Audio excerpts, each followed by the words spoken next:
ఇప్పుడు కొత్తగా ఒక చట్టం తీసుకొచ్చారు. ఆ చట్టం మీ ల్యాండ్స్ అన్ని ఆయన పేరుతో రాసుకుంటాడంట కంప్యూటర్లో.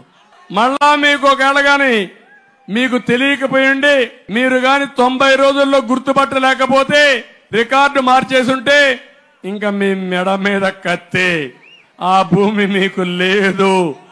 ఎవడు పేరు మార్చుకుంటే వాడిదే భూమి అంట. అక్కడి నుంచి నువ్వు కోర్టుకు కూడా పోవడానికి వీలు లేదు. ఒకే ట్రిబ్యునల్ జిల్లాలో ఉంటుందంట, ఆ జిల్లాకి వెళ్ళాలి. ఒక వ్యక్తి ప్రతి 3 నెలలకు ఒకసారి కంప్యూటర్ చూసుకోవాలి. 10-1 లేదు, అడంగల్ లేదు, పట్టాదారు పాస్బుక్లు లేవు.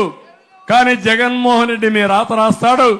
నీ పొలం నీదంటే నీదే, నాదంటే నాదే. ఒకప్పుడు నిజాం రాసేవాడు, ప్రతి ఒక్కరి పొలాన్ని దానం చేసేవాడు. ముందు నీకు ఇచ్చేవాడు, ఇంకొకరికి ఇచ్చేవాడు, మళ్ళా ఇంకొకరికి ఇచ్చేవాడు. ముగ్గురు కలిసి కొట్టుకునేవాళ్ళు. అసలు భూమి ఉందో ఎవరికి తెలియదు. ఈ రోజు ఈ రాష్ట్రంలో అదే పరిస్థితి. మీ పొలం మీ దగ్గర లేదు. మొన్ననే మీరు చూశారు, మీ పొలం మీ పట్టాదారు పాస్ పుస్తకం దానిపైన బొమ్మెవరిది, బొమ్మెవరిది అంటే వాళ్ళ తాత మీకు ఇచ్చాడా, వాళ్ళ నాయన ఇచ్చాడా, మీకు మీ నాన్న ఇచ్చాడు. వేసుకుంటే మీ నాన్న ఫోటో వేసుకోవాలా? అవునా కదా తమ్ముళ్ళు?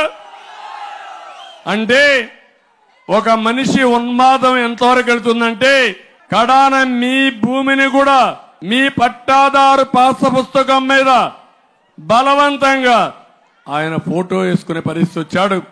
ఇప్పుడు రికార్డులు ఆయనే రాస్తాడు. ఆయన రికార్డు మారిస్తే మీరు గోయిందా గోయింద గింజుకోవాలి.